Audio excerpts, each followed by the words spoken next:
place that is haunted. Right from the start, dear, built on an acre of sand. Welcome back to the podcast, everybody. Thanks for joining us again. We have a great episode today with a surprise guest. Y'all are going to be excited, especially our Third Wheel listeners, which are quite a few of you.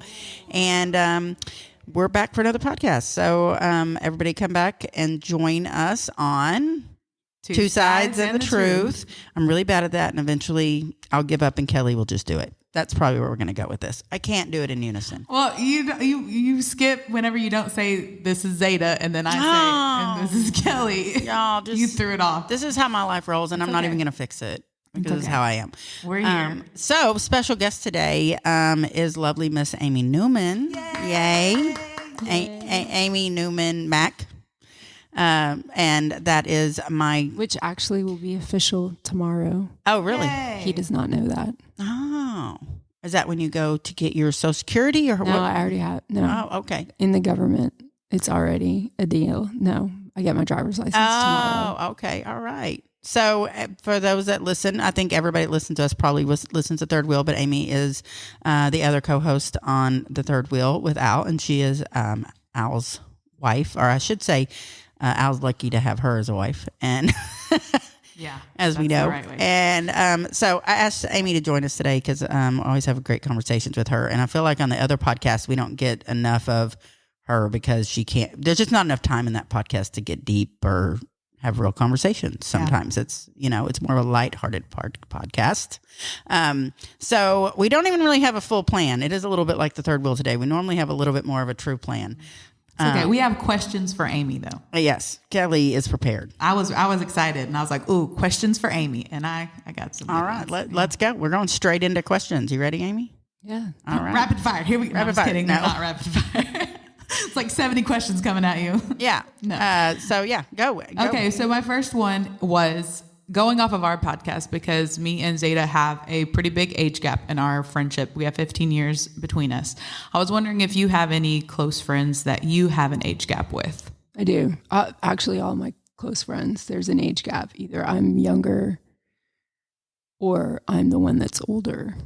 I don't really have anyone that is like my quote unquote contemporary. Really? Mm-hmm. Are they even in the same like we're Gen X? Are they even Gen X? Mm-mm. Or no? Oh, okay. No. Yeah, it makes a difference. But like a fresher perspective. I think my younger friends, I think would say that because like my best male friend is like a black dude that is not heterosexual. And so we are a very odd coupling, if you will, of friends. And he always likes to kind of laugh about like, oh man, I can't believe my best friend is a middle-aged white lady that lives in Highland Park. And like forever that was the thing. Cause it's like we have we have a lot of things in common. Yeah, you never know who you're going to click with. We talk sports. We're both alpha, and there's the pushback. It's like people are intimidated by him, and I'm going to be like, man, like you can't act that way. Yeah, you can talk like Mary putting me in my place and me putting Mary in her place. It's just. But I think that it's beneficial. But I do like my friendships go both ways. It swings both ways. But I would say that I have more friends that are younger than me than are older than me, just because of probably life circumstance. Okay. I'm 50. I just got married. So I was single you're for like into a long time, long time. Yeah. And I'm in an environment where it's like young, fun. I'm a bartender by trade. Yeah. So, and you're in like the cool part of town. So I just know like the people that I am come in like the closest proximity of either whether it's through work as a coworker or being at work because you're a patron or guest. It's like, you're going to be younger than me probably. Yeah. So are you friends with people who you work with like outside of work? At or do you this keep job, that separate? so my boss, is like probably one of my dearest friends. And like our relationship is really tight.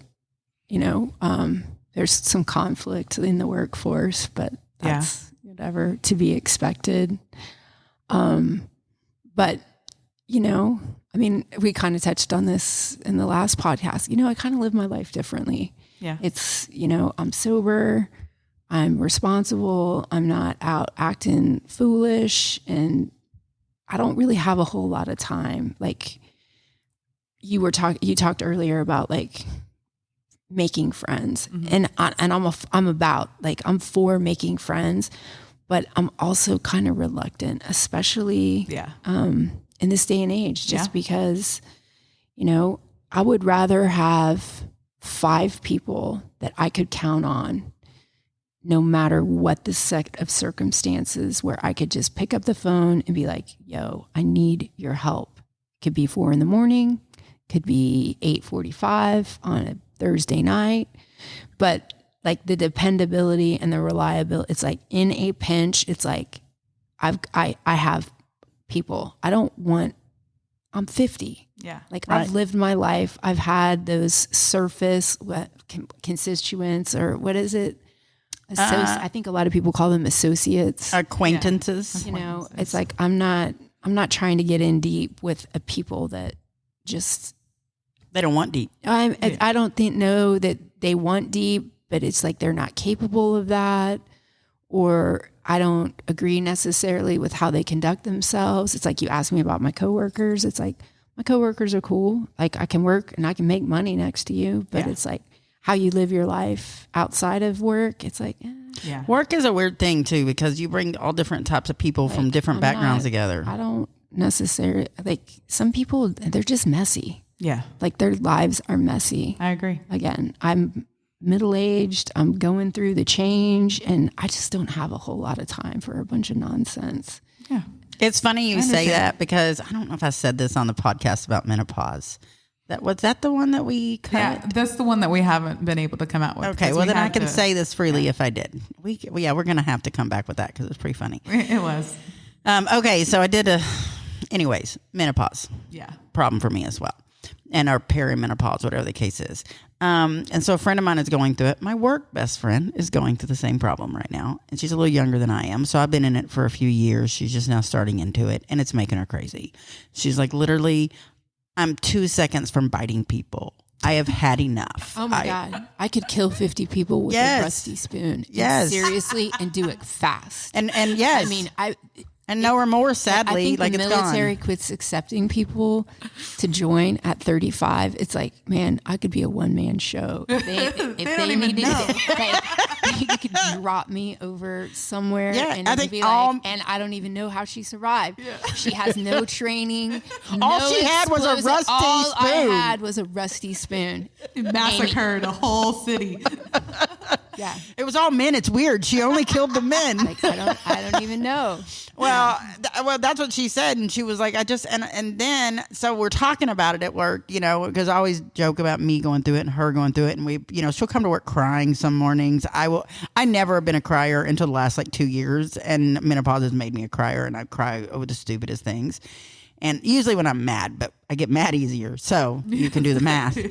And so we were talking about that. And so I'm watching a TikTok maybe the day after, maybe the same day. I'm watching a TikTok, and this woman said that she had looked into it. And she said when you're, it's biological, and it's not just meant like your hormones are changed, but it's the type of hormones that change, and that women are built to nurture and bring life and build a home and nest. And that is what your body naturally does in some way, shape, or form, even if it's for like your dogs, you know what I mean? Mm-hmm. But you nest and you build it, you create your environment in your home. Yeah. And then you go through menopause, and your body is no longer feeling like it needs to do that, because you've already done it. You've already raised what you're going to raise, whether it be children or a husband, I don't know.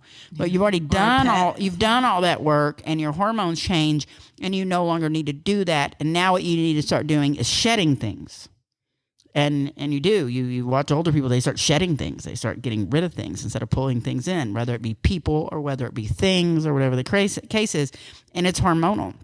in women. And that's why when women are in menopause, their bullshit meter is gone and we can't put up, and we're 2 inches from chasing a car and biting it. Like, it's stupid, but it's true. And like, Kelly missed this conversation. Anyone that listens to this episode needs to listen to the third wheel that we just recorded as well. Right. I will promote it when I do that one. Anyways, you need to listen because it's a good precursor into this conversation. And we were talking about Rick and his communication skills and his lack thereof, because he's just gruff. and he doesn't even realize he's rude. He legit just talks like that. And so it's like everything is and I can laugh it off because I know that's just how he is. But at some point, I got to reel it in and be like, dude, that's enough. Whatever the case is. Now, I did tell him after I heard that TikTok, I was like, you're the one I'm going to bite. You're the one the frying pan will hit, dude. Like, you've got to pick your words and your tone better because you're going to die. I'm just looking out for you here. I'm just trying to help you. I don't know, key your crook. I don't know. You don't want this out of me. You need to pull it in because I have no ability to pull it in myself anymore. That's where I am in life. So, are we allowed to use profanity on here? We are. Oh, yeah. Yeah, we're not produced by the Kid Craddock Show. It's not a thing. Say whatever you want. Drop it. Drop it. Man. Drop that F-bomb. I know you want to. It is like for real. Like I am at a point in life where it's like I've used all the fucks that I ever could give. Like I'm done. There's no more fucks to give. No. It's like, you know what? You want to be a dumpster fire? Light that motherfucker up. I'm going to sit and watch. I'm not intervening. Like like I'm not intervening. It's like it's just not a thing. And I think that is I don't think that that's just being female and like having some hormonal. It's also age. I think it's just you just what is relevant and important to you has changed so drastically from what is important to what is important to you. Like I quit caring about that stuff like, oh my God, so long ago. Well, I did too, because she's not your average 33-year-old. She has to tell me not to give a shit about stuff. But I do think that's normal. I mean, I do think that is the average thing with age. I think that with like that whole with age comes wisdom. I do believe that. And I think that you come into your own. Like I did a tremendous amount of changing from 30 to 40. I did an even more significant amount of changing from 40 to 50. And that 40 to 50, I was having to grow up publicly because I'd just gotten sober at the tail end of 39. And so that whole decade was like cleaning up the wreckage of my past, letting go of things and the bad behaviors and the selfishness and self-centeredness to like move forward and like become, a reasonable individual in society, which was incredibly challenging. They say that when wherever it was that you started abusing, whether it was drugs or alcohol, it's like that is where you stopped growing emotionally. So I was chronologically 39, but mentally I was like 19, if that. Yeah. If that. Yeah, so. I can believe that. Because I have someone real close to me that was an alcoholic until they passed away. And it started with abuse that happened to them, and that's how they consoled themselves, was with alcohol. And it was definitely a case where you could tell she, was not her age anymore. Yeah, I mean, she never got to that age. She was always stunted. She was definitely stunted. Yeah, she was definitely stunted. And that's a painful thing. That's a painful thing to be midlife. And it's like, wow, I'm like acting like a college kid. Yeah. But college was 25 years ago. What am I doing? Yeah. Well, and your body can't keep up with it. No, absolutely not. Yeah.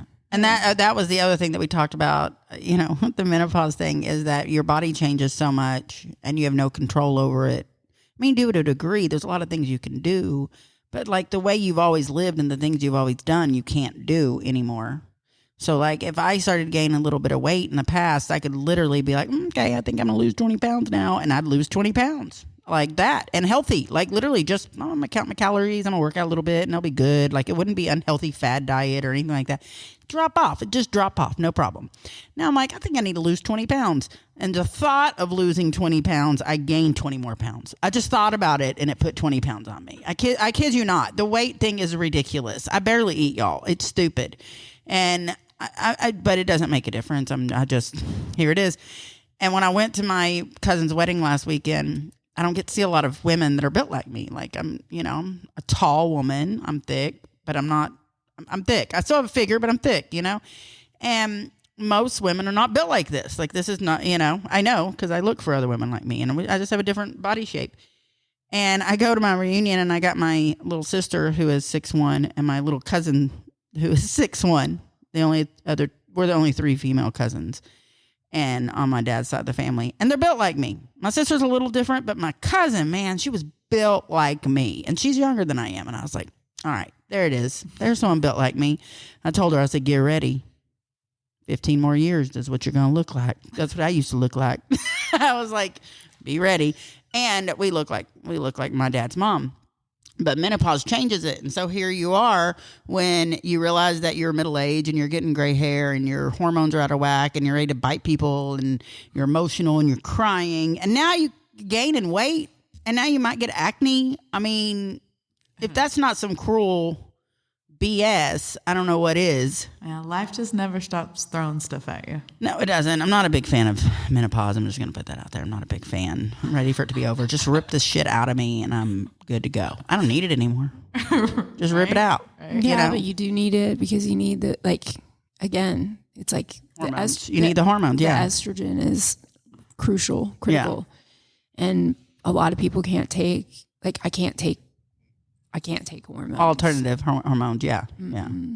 I don't want to. I feel like I have enough of my own. They're just the wrong ones. But I mean, it's again, it switches up. Yeah. It's I feel like whatever, I think it's progesterone is testosterone. Yeah, it flips. It does literally flip. And so it's that's where the anger and the aggression, because I'm telling you, man, 300 needed me on that battlefield for sure. The Spartans would have, oh my God. You would have rewrote history. Yeah.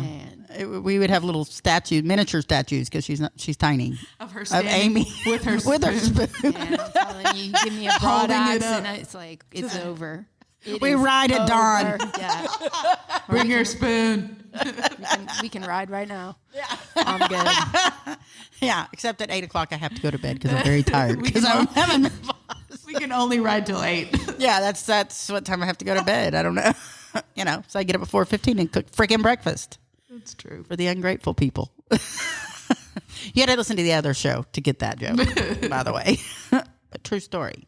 Going back to the friend thing, because when we were talking about the menopause and everything, I brought up my work friend and I work with all men. I only work with one woman in my office right now, and I really love her. I would pick her to be my friend outside of the office. Yeah, I don't often say that about my coworkers, and I like a lot of them. I'd be friendly with them, and I might go to dinner or something. But I'm not I'm talking about a friend you're gonna text them or you're gonna whatever the case is. You know what I mean?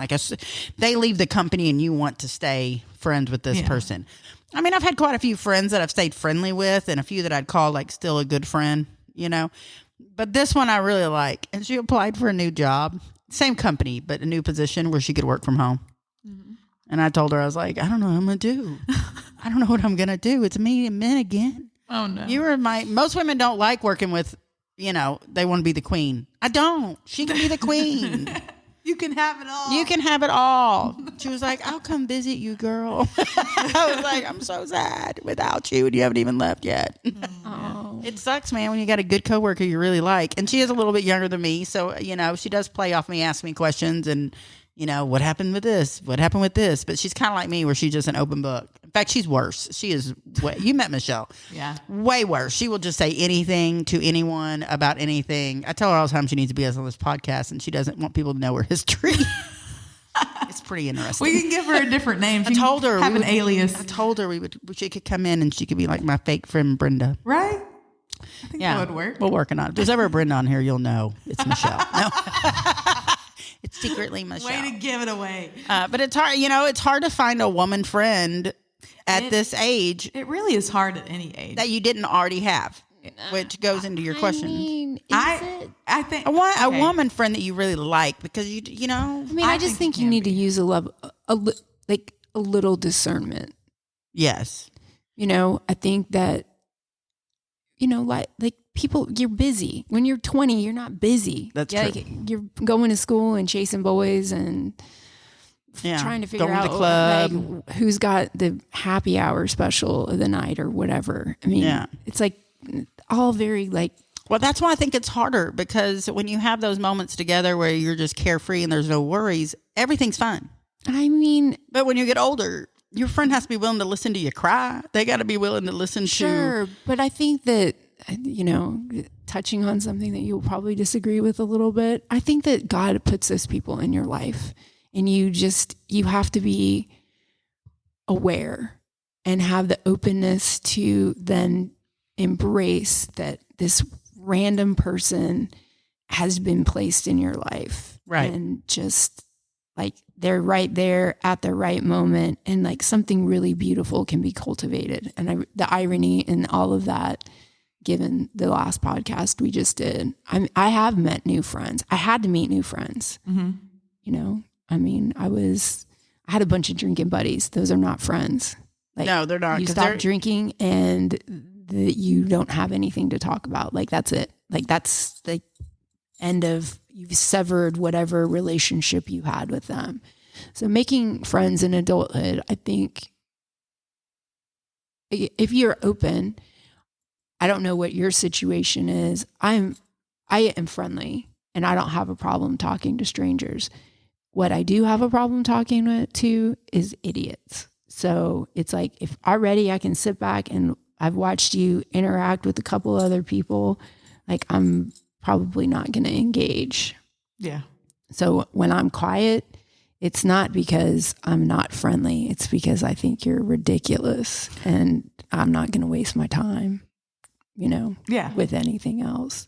But I think, everybody wants new friends. It keeps things fresh. It keeps things interesting. You learn from new people. I think sometimes, like we talked about earlier, having the different seasons. And sometimes that friend's only meant to be there for a season. It might be a really important role that friend brings for that season. Mm-hmm. And maybe they'll still be your friend later, just not in the same depth or capacity. Yeah. Right. But I mean, I have my friends that I've been friends with forever and ever, and I cannot talk to them for 6 months and then talk to them like I saw them yesterday and the day before and the day before, and have them. I have certain friends I can do that. Sure. But then there are people I see on a regular basis that I'm not going to open up to just anyone. But as I've gotten older, I have a lot of friends. I do have a lot of friends, and I do have a good core group of best friends. But I have a core group of like 4 I'm actually going to call crying, or I'm going to call and say, I really need some time with you. I really need to see you. I really, there's only a core group that I'm going to fight to maintain a regular relationship with, if that makes sense. Yeah. I called Mary last week, and I'm not going to say I was crying, but I got teary-eyed. Maybe I'm hormonal. Maybe I'd had a drink. I don't know.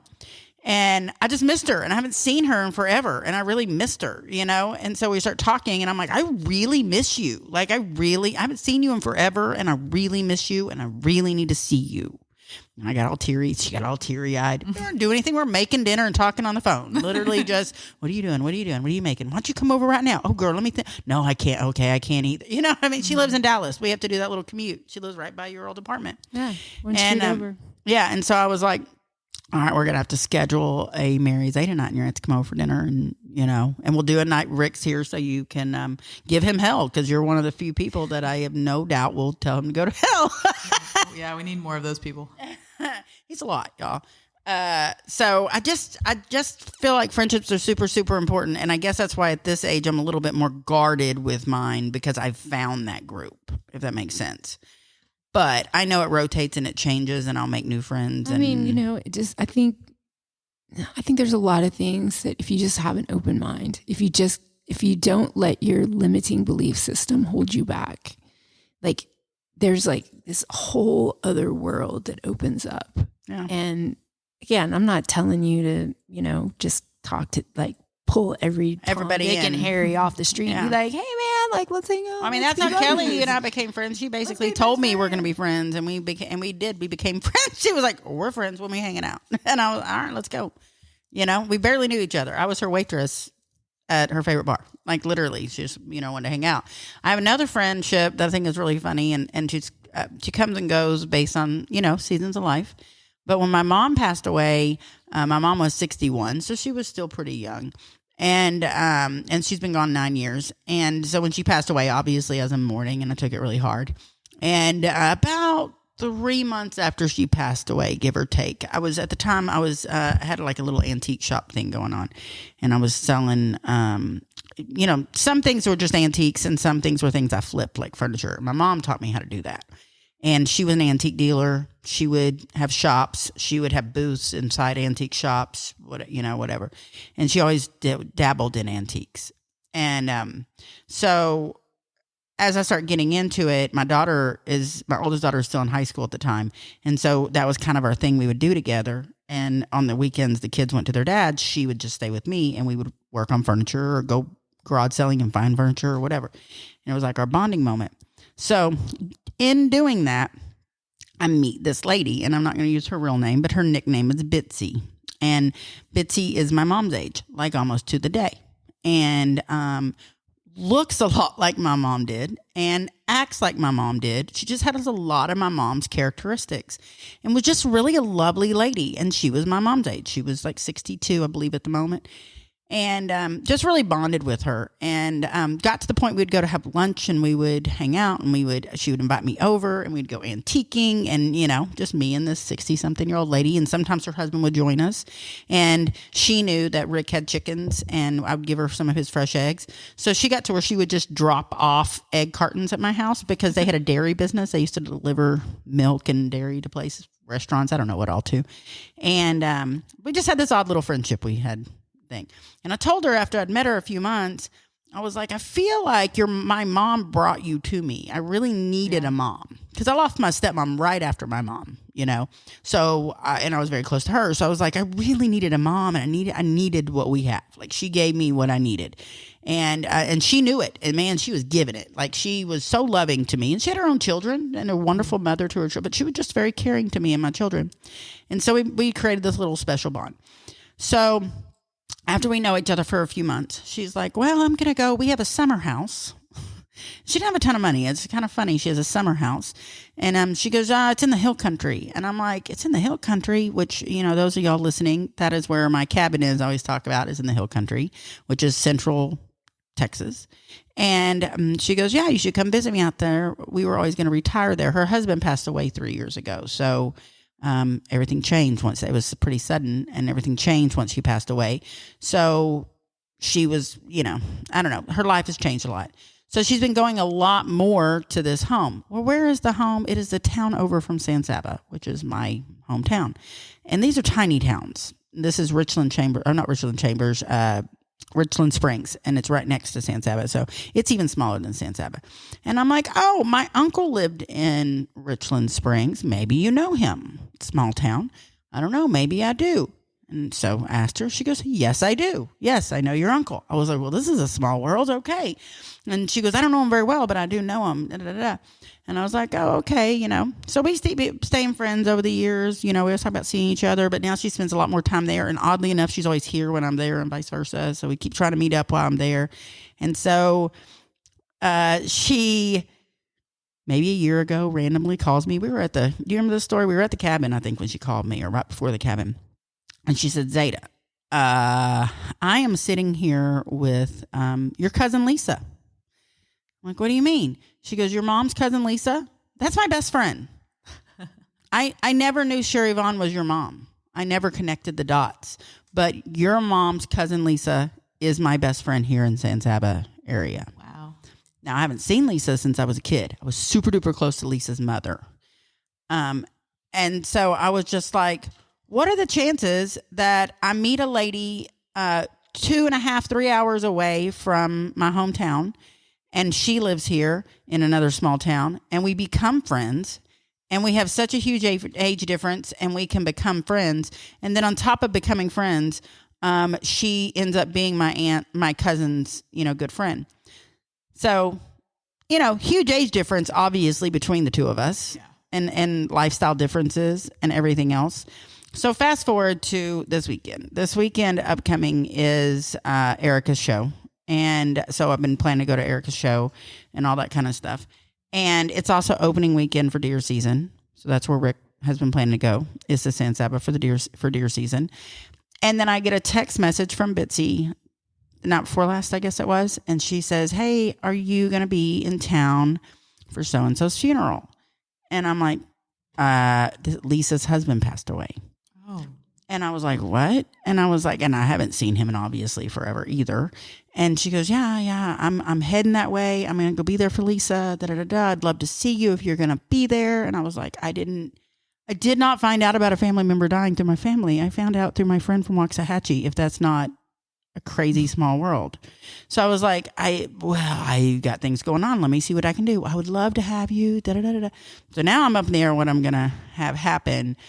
But if that's not the coolest like friendship story, I truly believe my mom brought her to me. Like I truly believe my mom brought her to me. And my grandfather that built the cabin, that was his cousin. So not the one that's friends with her, but her mom was my grandfather's first cousin. And so that's Lisa was my mom's running mate in childhood. And Lisa was younger than my mom and a little bit. I want to say like maybe 10 years at the most, 10 years. And my mom always wanted to name her daughter Lisa after this cousin. And I was almost Lisa. Oh, you were? Can you imagine me being a Lisa? I'm so not a Lisa. But she almost named me Lisa after this cousin who ends up being my good friend Bitsy's best friend. Small world. I mean, I don't know if y'all might need a diagram to figure all that out. But it goes back to age and difference and making new friends. Like legit, yeah. I just randomly made this older lady my friend antiquing at antique swap shops. Every time I saw her, I was just needed her in my life. I don't know how else to put it. And I would find her and I'd be like, there you are. That's who I came to see. That's why I just needed more of you in my life, you know? And when I was selling this stuff and I was doing this was when I was very much in my single mom phase. And I was working 2 jobs and just trying to bring in as much supplemental income as possible. I had a kid going to college or about to leave for college. I was having to buy cars and all that stuff for my kids. And so I was trying to find money any way I can do it. I had multiple sources to get money coming in, and that was one of them was antiquing. And so what a blessing that here comes Bitsy in the middle of this, because to sell antiques, you have to buy antiques. And I didn't always have the money to buy everything because I was definitely living very carefully at the moment. And so what Bitsy would do is she would let me pick out pretty much anything in her shop and give me the hell of a deal and let me flip it so I could make money. Nice. She didn't have to do that. She could have sold it at whatever. Yeah. And she did it to help me. And she did not sell it to me up front at that price. She said, that will be $20. Pay me when you sell it. Nice.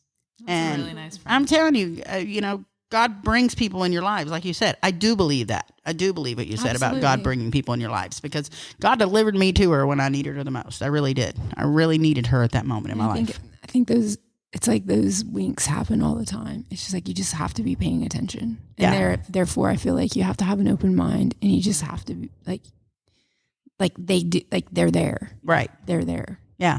So if you're you got to want it and you have to pay attention. Yeah. Because one of the things that I'm doing is trying to reach out more to communication is what I'm always working on with. But with my therapist is reaching out more to the people that I do have already around me. So like my coworkers and the people that I go to church with, I sing in church. And so a lot of times I'm very focused because I have to get there a certain time and then we practice and then I have to get ready and then I have to know what time to go up on stage. And so there's a lot going on. So sometimes I'm too distracted by what I have to do, like ABC, to actually like have the time to like talk to somebody or to make my way across the congregation to say hi to everybody. Like our church is growing pretty big, but, I want to make more of an effort to like talk to the people that I have around me, like the people that are in our worship group and the people who play the instruments in our worship group, and being able to like talk to them and say hi. Some of them I do know because they've been going to the church for a long time, but some of them are a little bit newer. And so it can be kind of intimidating to go up to somebody that you don't know, or, you why don't you organize something in a way for like to create fellowship amongst all of you? Like, yeah. Like an you event. take the initiative and just be like, hey, like, why don't we go whatever. Yeah. So that's one of the things that I have been thinking about doing. But just even more simply, I thought in my head, like I gave myself goals, like to remember to go say hi to somebody, ask them how their day was, because there's this one lady in particular that I know that's on our worship team that we just aren't close because she's newer in the church. And at practice, I told her hi. And in my head, I was like, okay, so I want to start talking to her more, to open up that line of communication and friendship a little bit more. And that was an in my head thought. And then the next Sunday, she actually came and stood, like she was looking at something, but she was by me. And so I just turned and I was like, hey, and she started talking to me. And then that led to a nice little conversation. She came and sat down. She talked about how she had wanted, us to be able to talk more, but she didn't really know how to approach me because I'd been in the church a lot longer than her. And so, and I sing and she plays an instrument. So she's not really standing up there by me, to gossip with her or anything like that. And I told her, I was like, well, I actually told myself that that I wanted to reach out to you more because I don't want to ever be not approachable or for somebody to think that I'm not. But I am a very quiet person, and sometimes it takes somebody else stimulating me with a question or something like that to actually get me to open up. Because I just kind of shut off. Whereas I will tell you everything about everything you've ever wanted to know. Very true. You got to turn me off.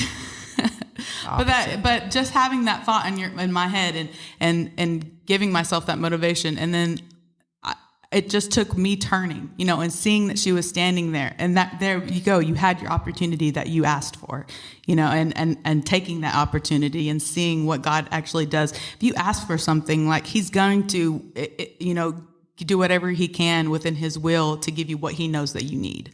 So if you're asking for something, you just have to make sure that you're open to the way He's going to give it to you, and making sure that you act on it, not just oh, that didn't work out, coincidence, or I don't know. She didn't make the first move of talking to me. It's it's like dating, but as an adult, it's like dating, trying to find a friend. Mm-hmm. It's harder to do that, I guess. But I mean, it is. Some people, it does not come natural to them. I mean, I know. Is that because again, I don't know what you're going to therapy and you've talked about that even on other podcasts. Cause I do listen. Mm-hmm. So are you just wanting to step outside your comfort zones? Yeah. Cause I'm always working on that mentally, because I have a lot of trauma and things in my brain. So I'll have things that I struggle on. And so going through therapy, we have a lot of different steps that I work on in improving every facet of my life. And that's one that I focus on most, communication, because communication is so important. Whether you're communicating at work or with your friends or even with your family. It's hard for me to communicate with my family and pick up a phone and talk to somebody. Okay, when you say it's hard for you in that you can't find the words to describe what you feel? No, my brain doesn't tell me, it doesn't remind me all the time that I have family. I have amnesia. And so my brain will make me forget things.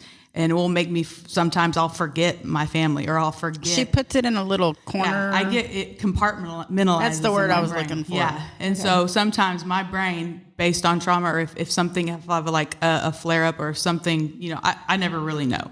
But that's why I've been in therapy my whole life. So I've gotten to the point where I can control it really well. But I can forget people that I know, or I can forget things that I know, or things that I'm supposed to do, or things that I've done, and it can come and go as well. And so my brain won't tell me, you have a mom, you need to reach out to your mom and tell your mom that you love her. I can go long times without thinking about my mom or my family and even forget. And I'll want to, because then when I do reach out to my mom and call my mom, and that picking up a phone or any kind of technology, I have a mental block against technology. And so I won't think, oh, I have a phone and I can call. My brain keeps me from thinking about my phone.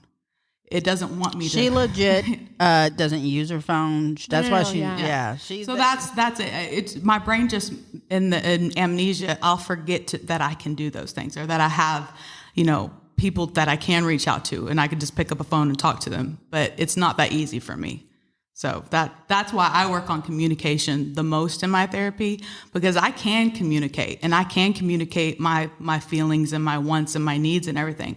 But my brain will shut that off to where I won't even reach out to tell somebody something, even if it's bothering me. My brain will just keep me from doing it. Which is really funny because she is so blunt so often about her feelings or how you're making her feel or how situations making her feel. I mean, is blunt the right word?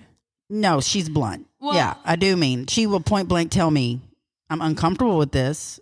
I will not, like, that stuff I can't necessarily always do. And the only reason that I can do that is because I've been going to therapy. Because before I got to a really good regimen in my therapy, I couldn't keep a relationship, a healthy relationship, because I wouldn't be able to speak up for the things that I needed. Right. I had a lot of people who would kind of like, in a way, they would like bulldoze over me because they knew that, you know, I'm a submissive person, so I'm going to submit to anything you ask me to do, and they would take advantage of that. Right. And now I'm a lot better, and I know how to set up boundaries, and I know how to make sure people are respecting my boundaries, and I also know how to pick a person who is also going to respect those boundaries. My boyfriend now knows how submissive I am, but he's not going to take that and advantage use of it against me. Yeah. You know, anything I ask her to do, she's going to do it. He doesn't have that mindset. You know. Yeah. The definition of blunt: uncompromisingly forthright. I love that. Yeah. I love that. I do not think that blunt is a I don't think that there's anything negative about that. No. I don't. Well, that's what I'm saying. She's really just very clear. A good example is after we went to Terry's high school reunion with him. I don't know if you've heard this, but, you know, we went to high school reunion. He told me he had a great time. We had a great time, yes. It was fun. And after the reunion, we came over to have a little drink before I left. I left before everybody else. And we came over to have a drink. And these two guys come over to the table and just kind of made themselves at home at the table. And we weren't there to talk to people. And Kelly got rid of the situation. She was like, y'all need to go now. Well, but I did it in a nice She did it in a nice way. But here I was trying to like smooth it over and finesse it over. She was just like, nope. No, because one of the guys, they had gotten in so close. And they just were in our space. They were in a personal space. Big on personal space. Yeah. Big. Yeah. And so how could you not? It's 2022. The last 2 years of our lives have Yeah. been terrible. Yes, right? yes. But some people, they do not care, and they do not take social cues either. So her and my other friend Sunday were very nicely trying to give them social cues on, you need to back up a little bit, you know, kind of like scooting away from them and that sort of thing. But I literally made him tell me he had a girlfriend. They were not, and he had both of them. He had his hand on, like, his arm rest on the back of her chair and like leaning in, talking to her. Yeah. And so I got up and walked around to the back of the chair, and I just took his arm and to put it off the chair and put my arm there. And I had eye contact with him the whole time, and he gave me this like really like deer in headlights look, and he's like, "Well, I just got dismissed," and I was like, "Yeah, you did." And this is me being nice about it. She point blank said, I'm being nice. I said, this is me being nice right now. You haven't been taking any cues. So you need to take this one, because this is my last nice cue that you need to back up. Yeah, I'm telling you, she's blunt. I mean, she's blunt. Yeah, and I mean, again, I respect it. Good. I don't think that there's anything wrong with that. No. And it's really, you know, what we've talked about on other podcasts, it's really hard as women. We are raised not to be blunt. We are raised to hold our feelings. Like, you know, men can't tell their feelings. Women aren't allowed to tell people they're making her uncomfortable. We've got to be loving and nurturing and welcoming. I mean, at least Southern, that's how I was raised. Do you know what I mean? Southern women are raised to be submissive. Yeah. Now, my mom did not make me submissive. I will tell you that. She was like, girl, you take lap by the horns and da da da da da. I just don't think there's what is the thing? It's like if a woman speaks whatever, I think it's like 20,000 words a day, and a guy says like 10. Yeah. It's like less than half, or, you know, whatever. Oh yeah, whatever. definitely. I don't know the statistic exactly, but it's a significant difference in how few words they use. And I have gotten to the point, I think, because I'm 50, where it's like, I want to like work smarter, not harder. Yeah. Like I want to be able to tell you quickly what I'm trying to tell you. Yeah. And it's like, I'm not sugarcoating anything. It's like, I'm going to state the facts. This is how this, and these are my beliefs. This is whatever that something might be. Right. So I think that blunt is great. Yeah. I'm about it. I'm for It's it. our new favorite word. I think that you need She's to blunt. That's embrace true, though. it, She and is, it's yeah. like, it is like, that is awesome. Yeah. And I am definitely going to, when somebody says something, well, that was awfully blunt, I'm going to make sure that I throw up the definition. yeah. A blunt, yeah. Because I mean, blunt's not a bad thing, but I think also times it goes back to women and men. But you know, when women say something that's blunt or commandeering, even if might be the word for it, they are often labeled a bitch or pushy or bossy or you know whatever Or hormonal. Yeah, but whereas when a man does it, Intimidating, that's my favorite. Yes. That's the one I always get. but if a man does it, he's in charge Oh, and yeah. he's a man Yeah, yeah. and he's a caregiver and you know what I mean? Like He's a man. yeah, and it's like high-fiving him and you're calling me a bitch Yeah. for doing the same thing. That's always, I feel like a lot of things are double standard for men and women though. Yeah. And, And it can go both ways because again, they're not allowed to have feelings. And that could go it goes both ways.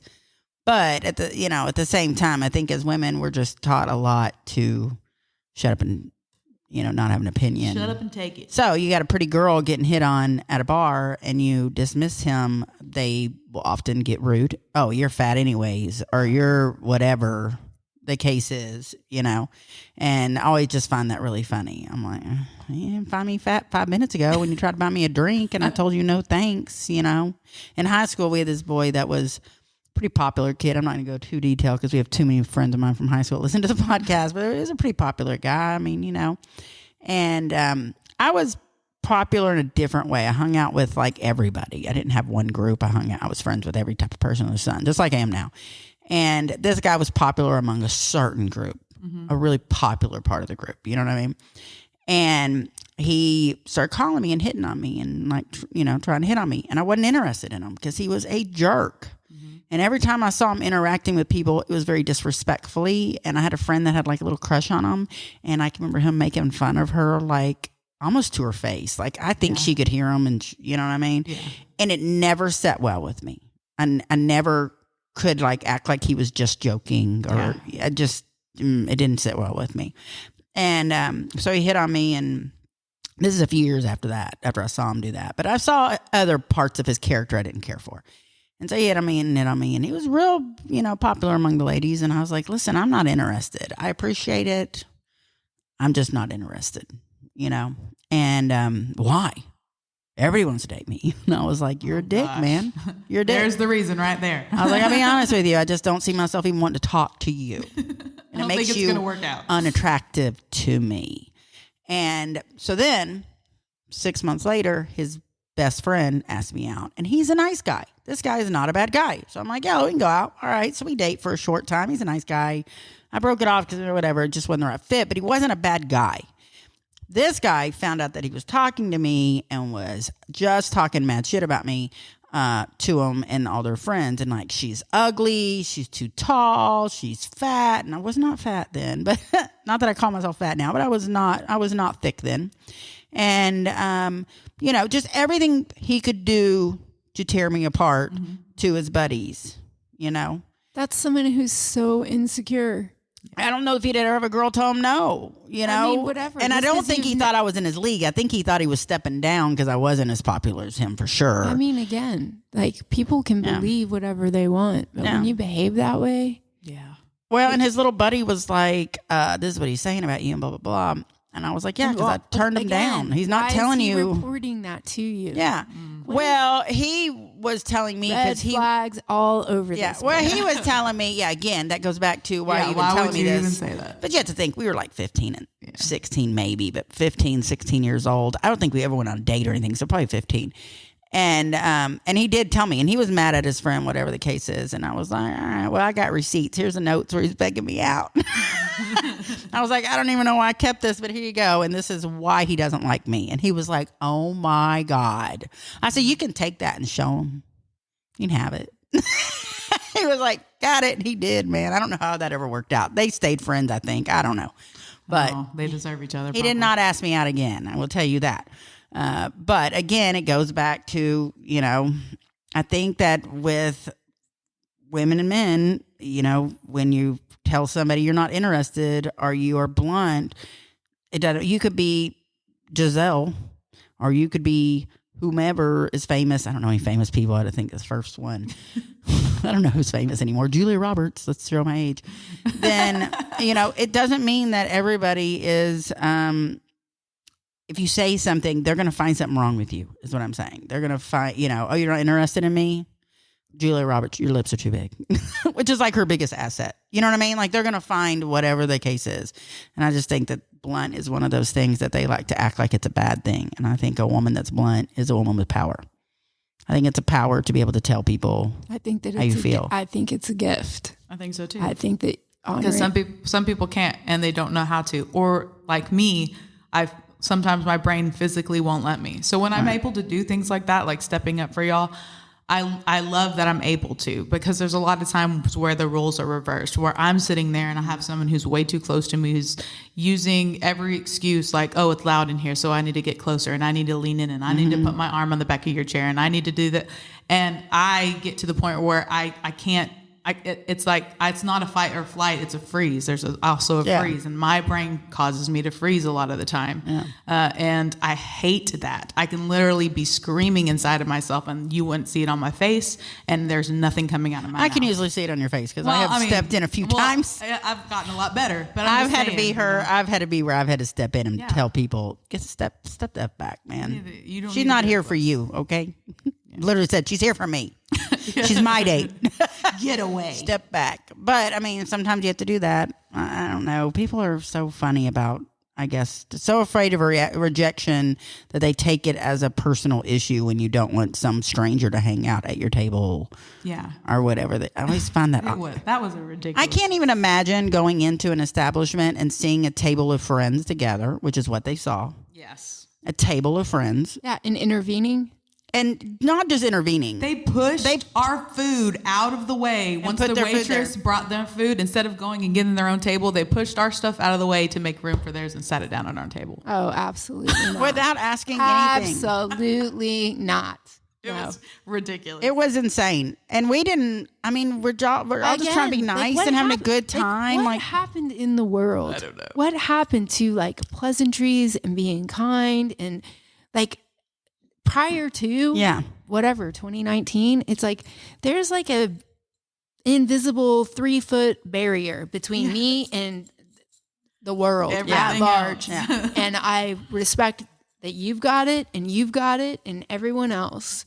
Like, what happened to that? I don't know. I was a fan of that, and it's going away now. I was an even bigger fan of 6 feet. You must keep 6 feet apart. I was so happy. Like, I love was it. so happy. I was like, see, but I'm social, Love you from and afar. I like the social aspect of interactions. I just like to pick and choose how much I interact with you. Mm-hmm. So if you come to have a conversation with me and I'm not biting, like you're not seeing me get overly excited about this conversation, then walk away. Like that's like you're communicating, right? Mm-hmm. Yeah. You are outwardly letting someone else know, like, this is not being well received. Yeah. Like, it's not. Yeah. I don't want to engage. I don't want to have this conversation. I am with my friends. If I was a girl and I wanted to go to a bar and meet dudes, I'd roll in there by myself. yeah, Guess what? sit up at the bar by myself. Right. Yeah. Hang out. Not talk, at a table. whatever. Like, not with a group of women. Yeah. And we literally at the table had 4 different generations because we had Terry, who's in his 70s, and it was his reunion. Mm-hmm. And we had Sunday, which Sunday, is she 50 yet? I think she's in. I think she's early 50s, and then I'm in my 40s, and you're in your 30s. Yeah. Odd table to approach. I know. Odd table, because you got to read the room. And if you were reading it, you probably wouldn't be able to figure out how. First off, I had just been mistaken for her mom earlier that day. So you don't know you're sitting there. You know what I mean? But they obviously weren't reading the room. They were not 'Cause reading They the were. room. They weren't picking up anything that we were putting down. They didn't care. No. All they cared about was getting in and getting close. Which it was really weird. And the whole thing was just very odd. And so she couldn't hear what I said to him, but I turned to him and I was like, basically, where's your wife? Yeah. Where's your woman at? Yeah. Oh, well, and he had a wedding ring on. And I was like, where is she? You know, if you're going to sit here and try and talk to people at a table. Oh, well, I'm not married. This is my girlfriend's son, the guy he was with. And we were just talking about how I proposed to her. What do you think the right etiquette was? Probably not sitting at this fucking table with us. Yeah, probably not approaching all these. And I was like, well, first, I don't think she'd appreciate this. I was like, and second, I'm not the one to discuss this with. I think that you need to talk to her son about that and your family. Like, I'm not going to talk to you. This is one more reason. This is the sign. Go to your wife. Go home. Go to your hotel room, wherever you are, and call your wife. I don't know what to tell you. But yeah, and the boy, he looked like he probably really was her girlfriend. There was a big age difference. Was a big age gap between them. Yeah, and he was hitting on our friend. The son was hitting on our friend Sunday, and Sunday is, like I said, she's early 50s, hot, but like early 50s, and this kid was probably like 25. It was really funny. He was over the top about it too. Like, she was the reason they came to the table, was so he could hit on her. It wasn't. They weren't hitting on us. They were hitting on her. But the young one was hitting on her, which was really funny, and goes to the hold. And he wasn't taking no for an answer. He was not backing off, and she was not biting. She wouldn't even look at him. Yeah. She was just looking at her very food. weird. All right, moving on. I have another question for Aimee. Dun, dun, dun, dun. Are you part of any organizations or clubs or groups out? Like, I am. what? Give me one. I'm a member of AA. I knew that's where you're going to go with that. Yeah, Which is a good support system. absolutely. Yeah. That's Have you made friends through that? Oh my gosh, yes. Absolutely. Like, without a doubt, like, the organization of AA saved my life, and I'm truly, truly grateful. And the people that I have met in those rooms have been absolutely, like, life-changing. They were my inspiration when I was new to that life would get better. Yeah. And as the years have gone on in my recovery, it's like they have shown me support and love and kindness and directed and guided me so that I could navigate through life like a normal human and not a savage. Yeah. Like, yes, I'm very involved. And I wasn't for a long time. I mean, I went to the meetings and stuff, but I wasn't involved in the fellowship aspect of it. Yeah. And, you know, the only thing that suffered there was like my recovery, because like they were always there. It's like my work schedule wasn't permitting or allowing for me to spend more quality time with them outside of the rooms and stuff like that. It's like, it's a very, it's a really unique, you know, situation. And that's probably all different kinds of walks of life too. absolutely. It's beautiful. It's, I mean, the thing that I will say there is like, those are the people, like they're my people. They've always been my people. They were my people back when I was drinking, because they were drinking too. And now that I'm not drinking, it's like, they're my people because they're not, but they are. It's like, they very well could have been sitting on a bar stool. Yeah. Right. It's like, that's just like not their thing. Like, Yeah. it is definitely like A lot of people my that herd. become alcoholics end up alcoholics now for all different reasons, but there are a certain group of them that do it because they're lonely and they go to the bar to talk to people, and then they end up drinking. And then that becomes their only social outlet. Yeah. So any situation or anything that they're doing, they're always around alcohol. There's always alcohol involved. Yeah. But yeah, I'm definitely involved in a group. And, you know, I was an athlete, so like I participate in sports and still to, you know, I mean, I'm not a weekend warrior, but it's like I do a lot of things outside that are active and physical, and, you know, it's a great. Yeah. I think the physical aspect is huge. I try to stay as physical as possible because I just feel like if I don't use it, I'm going to lose it. They say the more you move, the better off you are. Yeah, Yeah. I believe it. I do too. And now I'm at the age when I don't move and then I get up. Yeah. It doesn't just pop, it hurts, and I have to walk carefully for the first few minutes. And it's crazy. Yeah. It's crazy how much your body can change just overnight, you know, but I think you're right. Oh yeah. So she's that's very one active. Of the things that I want. Well, talking about moving and stuff, I work with the Boys and Girls Club, and I've been working with the Boys and Girls Club since I was like 18, and so I've been a long time in there. And I'll go and still hang out with the kids, and I play the games with them. I don't just watch them play. Like, I'm part of it. And in the gym or outside, they'll be doing like cartwheels and stuff. And they'll be like, Miss Kelly, can you do a cartwheel? I'm like, yeah, and I'll do a cartwheel or do a handstand or a back bend or whatever. And they're so amazed. They're like, it's a grown up that can bend. But it's just I've always done it. Ever since I was 18, I'd be out there doing cartwheels and handstands and back bends with all the kids. And like, I continued to do that with them. So it's something that I've never lost doing. And like, I still have this range of motion and this energy, and I can pop up and down, and I can run the races, and I can do all these things with them because I never stopped doing them. And so my body still just allows me to do it. So that's just great. Wait, girl. Yeah. Just wait.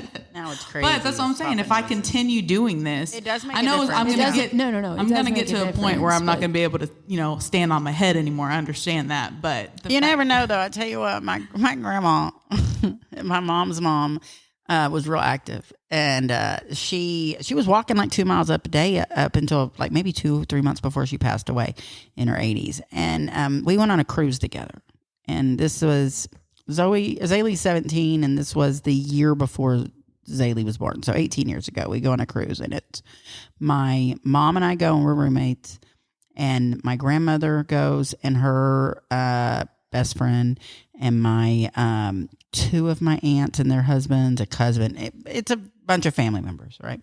So we go. My grandmother is about 70 at the time, probably 70, early 70s. And we get on the ship, and she's just always been really active. And they have rock walls on the ship. So they have like a more difficult one next to an easy one, but right next to each other. And so my grandma was like, I'm going to climb that rock wall. And I was like, have you ever climbed a rock wall? Because I've never climbed one. It looks a little hard, She was a lot smaller than me. And she was like, yeah, no, I can do that. I'm not worried about it. And I was like, all right, let's go. Let's go climb the rock wall. So we go, just her and I, and we go find the rock wall on the ship, And you have to wait in line, And they have a line for the easy, and they have a line for the hard. And then they meet up together, and as you're going up yours, somebody else is going up the other one. Yeah. Well, she gets in the hard one. Yeah. And I was like, I think this is the hard one. And she was like, yeah, but the line's shorter. This is what I'm going to do. I'm like, but this is the hard one. Don't you think you should do the other one first? She was like, nah, this is the one I'm going to do. All right. I'm not even doing it. Like, I know better. I'm not doing it. And I wasn't even 30 yet. She was like, I got this. So she jumps on that rock wall, just scurries her little ass up, gets up there, you ring a little bell, starts to go down the rock wall. Well, there's a boy next to her, and he's probably 24, 25. And he's not in bad shape. Like, he's a normal sized guy, He is still trying to get up the easy wall. So not only has he not gotten up the easy wall to ring his bell, but now my grandma is halfway down the hard wall. And she stops and looks over at him when they're eye level. She was like, boy, you better get in shape if you're going to live to be my age. And then just scurries down the rock wall like it was no big deal. Sassy grandma. Yeah, but I'm just saying that you use it, you lose it. She got up every morning and she walked like 2 miles. And her twin sister, we believe they were identical. Back then, it wasn't a real easy way to tell, but they looked identical, so might be. And her twin sister had severe arthritis and couldn't do any of those things. She was in her wheelchair the last few years of her life. She could barely walk the 10 years prior to that. And meanwhile, my grandma, her twin sister, is climbing rock walls. That's where I want to be when I'm 70. Yeah. She was having a hell of a time wherever we went. She was a good time. That woman was a good time, put it lightly. I believe it. Yeah, she was a fun person to go on the cruise with. My mom, not as fun to go on the cruise with. Also a good time. Too much of a good time. So she was, and I'll make this quick, but we went on that cruise, and she basically disappeared after the first day. I don't know where she was, but I didn't see her. She didn't go to dinner with us. She was just gone. She had her own world. She had her own thing going on. Wow. And when you would see her, she'd be surrounded by people that you didn't know, and they'd be like chanting her name or something. It was insane. Yeah, I'm not kidding. And so I was about 30, which means my mom was like, 50s, mid 50s. And so early 50s. And so my mom was having a good time. And my mom was an alcoholic, and at that stage, very much an alcoholic. And so she disappeared and would come back, and she had won, I want to say like $25,000 worth of artwork. When I say won, I mean she went to the auction that they do on the boat, and it's supposed to be like duty free, so they really push it. But they also give you free alcohol at these events, so you'll spend more. Yeah. And so she's gobbling up the alcohol and, getting all, and she doesn't really understand how the auction works. So she goes around and she bids on all this artwork, and she's a painter herself. So she's decided she's trying to support these painters by running up the bid. I don't know what she was thinking. She won them all. Oh my God. She won them all. Oh dear. She was obviously upset when she sobered up and realized it. So I had to go talk to the person in charge of the ship. And I was like, dude, it's going to go on her visa. We're going to dispute it. Do you really want to do this? They're like, no, we'll take it back. I was like, you got her drunk. I'm sorry, dude. So now your daughter, you got to deal with their daughter. I don't know. So they took it off. The other thing she did was, this is all in the first 2 days on the ship. It's a 7-day cruise. Oh my goodness. We go to the theater part to watch a comedy thing. And my mom is there, but not with us. I'm telling y'all, she ditched us. She's made all new friends. We're not important anymore. And so she's and the only reason that we know she's in there is somebody is chanting your name. And it is literally the front of the studio before the show starts is Sherry Vaughn, Sherry Vaughn, Sherry Vaughn. And this is a few hundred people on this little section of the boat. I don't know there's a bunch of them chanting my mom's name. I have no idea what she did or why they're doing it. I could, to this day, will never be able to tell you what happened. And she didn't even sit with us. I don't know. But then a few other things happen, and then she loses her wedding ring. And she was really thin, and she was kind of sick at the time, so it would come off her finger a lot. So she was probably talking, and it flew off, or in the pool or something, but she lost her wedding ring. She was devastated. So she went back to the cabin and didn't leave the room for 4 days. Very upset. Finally comes out of the cabin for us to leave the cruise ship. She's so upset. She's so dramatic, typical my mother, that we have to wheel her out in a wheelchair. There's nothing physically wrong with her. She's just upset that she's lost her ring. So we have to put her on the wheelchair and roll her off the ship. She was only physically on the ship doing things for 3 days. Yeah. Okay. And she did some excursions with me. One of them's really funny. But as we're rolling off the ship, people see her that knew her for the first 3 days. And now that she's in a wheelchair, they're concerned. So everybody is stopping us or they're chanting for her. So the whole ramp off, I am pissed at my mom because this is over the top. And people are chanting Sherry Vaughn. I'm like, they're freaking encouraging. Don't encourage her. This behavior. Oh my gosh. The other thing that she did, and then I'll cut this story short, but the other thing that she did, this just reminded me of the cruise, my grandmother being physically capable of being active.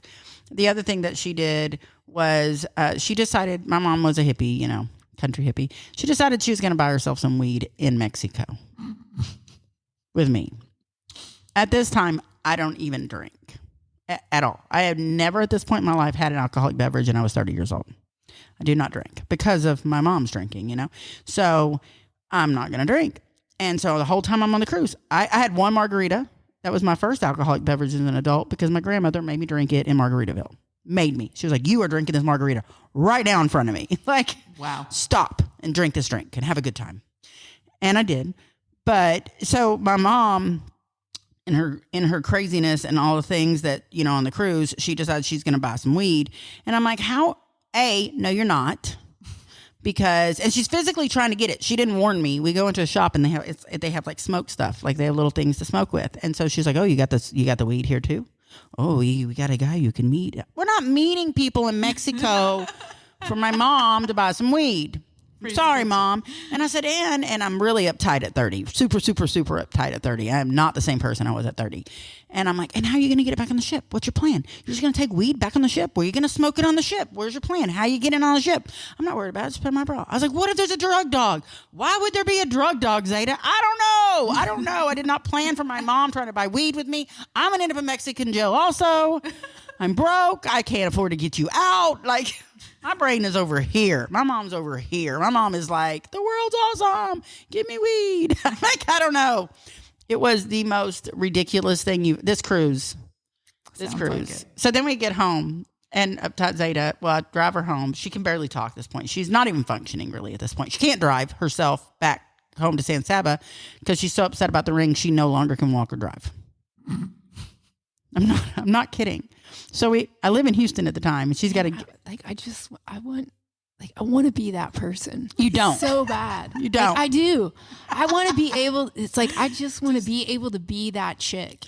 I want to be. My able mom to was act definitely ridiculous and like everything's cool. I want to be the girl that takes a fucking 85-inch TV, throws it in the pool, and the boy still wants to date me. Like I want to be that girl. My mom was that girl. She had 9 husbands. I don't get that. It's like I have an uncomfortable conversation, and Al is like, yeah, like I think we need to part ways. And it's like, no, I swear to God, the reason we broke up when I was in my 30s is because like I was like, hey, like we've been doing this for a minute, and like I was in love, like I was in it, and I had that. Like I mean, my biological clock was like Big Ben, gonging in my body, and it was like, man, like that's the best analogy ever. Like I want a baby, and like you're it, and I love you, and we were in Mexico, and I asked the question. I was like, man, like where is this going? Like, what's the plan? We've been doing this for a minute. Like we've known each other for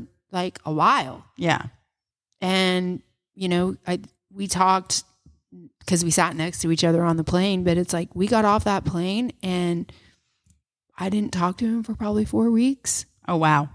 Because I just asked that one question. Yeah. Well, I mean, I asked the question, but it was like, man, like I love you.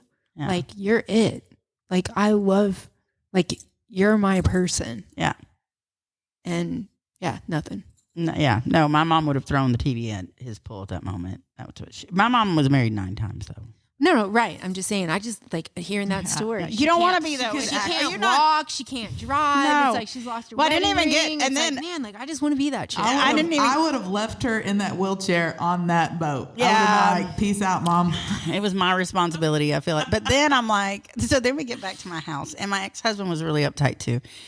And I mean, y'all understand how uptight I was at 30 compared to now. When I tell y'all I had an epiphany in my whole life, turned flipped upside down. I am the Fresh Prince. Okay, this is what happened to me by choice. I chose to change my life. I didn't want to be that person. I had become that person because I was my mother's caregiver for so long.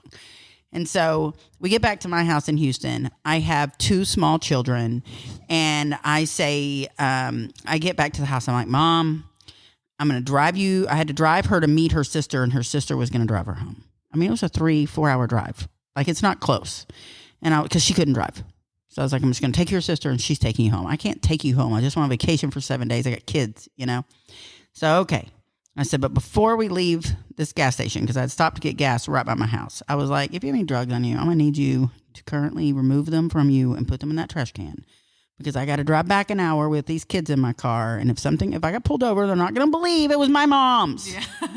This isn't even mine. It's my mom. I know. And so she was like, just a little weed. I said, where'd you get it? You didn't have it on the cruise ship. Where'd you come up with it? Oh, I just left it at your house. I was like, freaking uptight 30-year-old Zada didn't. Now I wouldn't laugh. Now I would laugh at her. If she was still alive, I'd be laughing at a lot of the shit she did. And I mean, I'd probably be leaving her on the cruise ship and walking off. But 30-year-old Zada was not there yet, you know? But it explains a lot about our relationship and about me. Because that's, you know, she did not stay able-bodied and do what she should have done, you know what I mean, as opposed to her mother. She was very active, but not active enough, I guess. I don't know. But you don't want to be that girl. You don't. I love my mom. I love the stories about my mom. I learned a lot of wonderful things. I don't even when I tell the stories about the bad, they're not bad to me. In my head, they're funny stories now. But I wouldn't wish it on a lot of people. I think you'd be built a certain way to be able to handle that situation. That makes sense. She was a handful. I've got 5,000. I could do a whole podcast on Sherry Vaughn stories. Yeah, we know.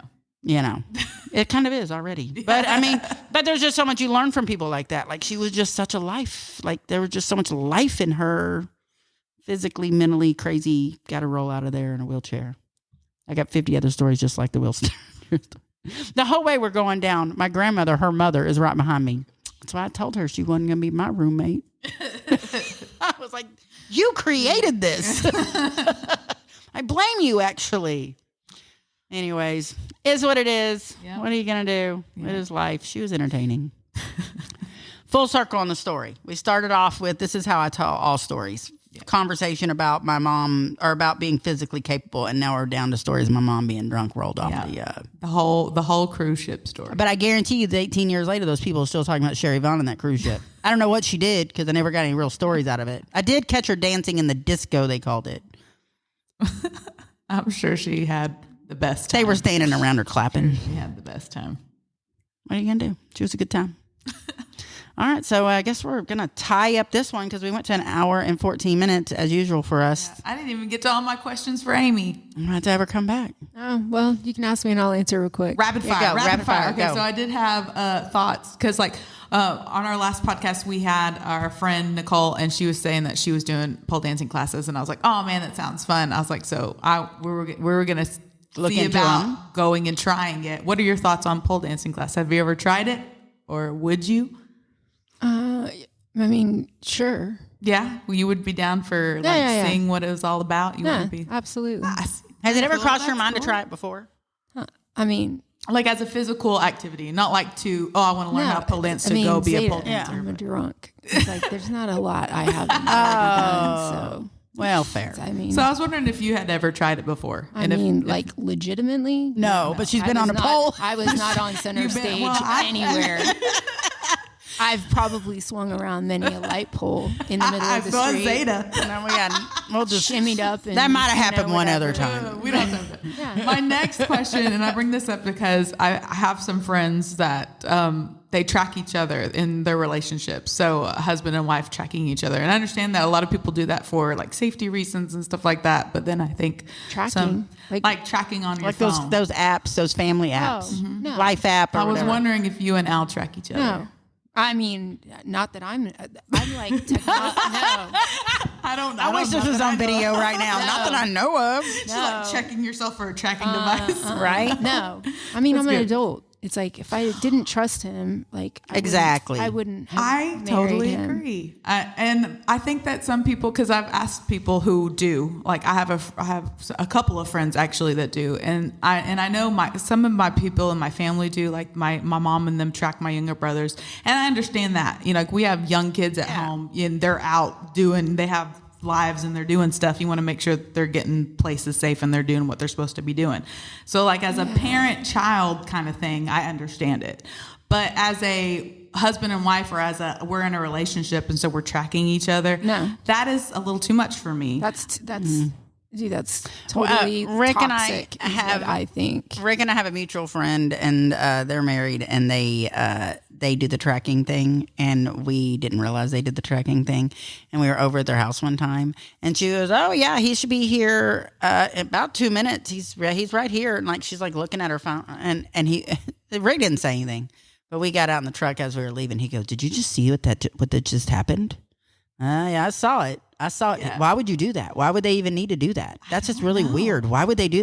I was like, I don't know. Everybody's different. Maybe I can't even think of a good reason, y'all. I'm not even gonna lie. I mean, maybe if you're, Maybe if you're in a rough neighborhood all the time. No, maybe if he was like a pilot and traveling the world. Yeah, and so you needed to know when No, I mean, it's not even like a needed to know. It's just like, I mean, have you met my husband? It's like, he's forgetful. It's like, oh, wait, like you wanted me to text you and I landed and I'm going to Tokyo. It's like, he would have seen like a geisha girl and like bought 50 fans or something on the street, and it's like the next thing you know, he's been in Tokyo for God knows how long. He's climbing a rock wall. People are chanting his name. I haven't heard from him, like whether he's alive or dead. No, I mean, no, I would not.